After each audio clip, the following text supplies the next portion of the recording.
After the doom of Valyria, House Targaryen was the only family left in the world with dragon power, and the originators of House Targaryen, Aegon, Rhaenys, and Visenya, certainly put that power to use.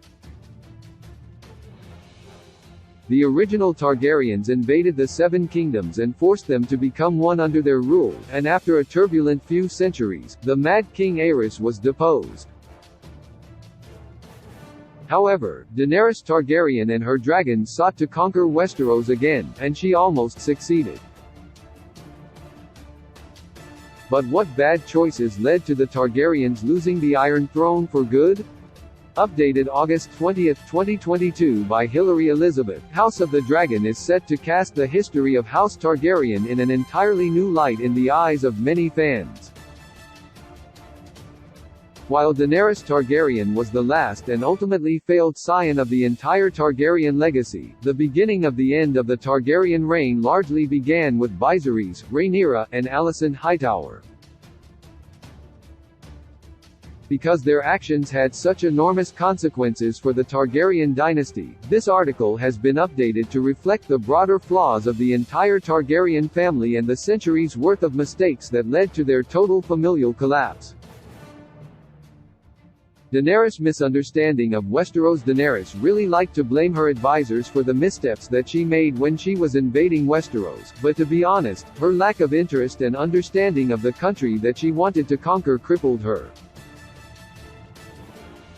For instance, burning the Tarlys was a huge mistake, as the rebellion against the Mad King was essentially caused by Aerys unjustly and brutally murdering a powerful lord and his son, which is exactly how Dany's actions towards Randall and Dickon would have been perceived. The fact that she lacked the awareness to understand that really indicated that she wasn't prepared to rule the Seven Kingdoms. The Targaryens' disregard for Westeros. Although Daenerys might have had an easier time conquering the Seven Kingdoms had she known anything significant about Westeros, she was also following in the footsteps of her ancestors who similarly claimed the entire continent while keeping themselves separate from it. While they did do a few things to assimilate to Westerosi culture, the Targaryens have always been obsessed with their Valyrian superiority. Given that the Valyrian freehold was built on the backs of slavery, their Valyrian pride is more than a bit unsettling.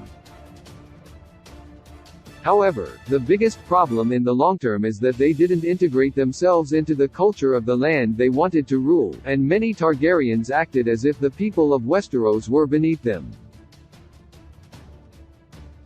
Incest. It should come as no surprise that incest was a huge issue for House Targaryen as their reign went on, in more ways than one.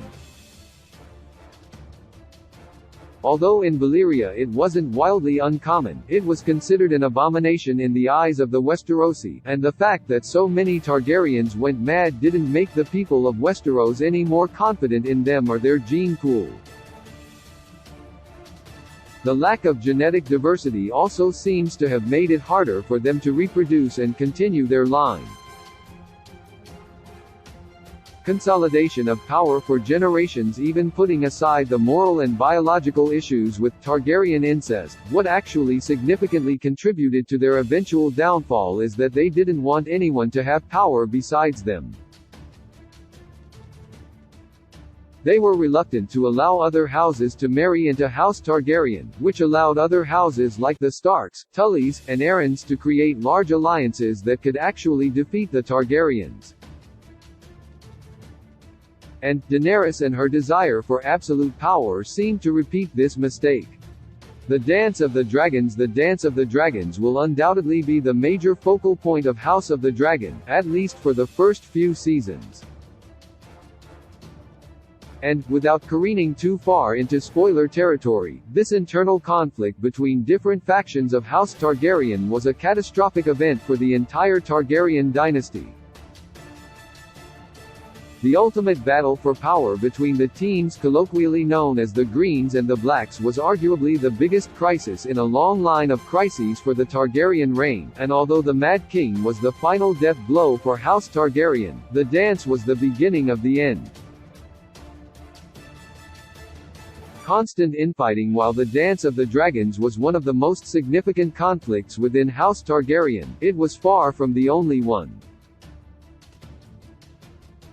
Truly, the rule of the Targaryens was chaotic from the very start. As soon as Aegon I was gone, the infighting over the Iron Throne began. That constant instability made it difficult for the Targaryens to actually establish a solid foundation for their leadership, and on the rare occasions that a good Targaryen leader presented themselves, there were often rivals waiting in the wings ready to seize power at the first opportunity. Poor governance. Although having dragons is cool and gives the Dragonlords an astounding amount of power, it unfortunately does not necessarily equate to any talent or aptitude for ruling. The majority of Targaryen influence was simply driven by the fact that no one could ever outmatch them as long as the dragons were a threat, meaning that they didn't really have to figure out how to be decent leaders in order to keep their grasp on the throne. And unfortunately, even after the dragons were gone, many Targaryen rulers didn't go out of their way to figure out how to be decent kings. The obsession with Targaryen exceptionalism is both a literal doctrine that House Targaryen adheres to as well as a mentality that largely crippled them in the grand scheme of things. Although the doctrine rules are specific to permissible incest, the general idea behind it is that the Targaryens are very special people, thus the rules of the real world don't apply to them. This perspective obviously had an enormous negative effect on the family as a whole, and many of the Targaryens who contributed to the ultimate downfall of House Targaryen weakened their own family and standing because they were consumed with their own individual importance.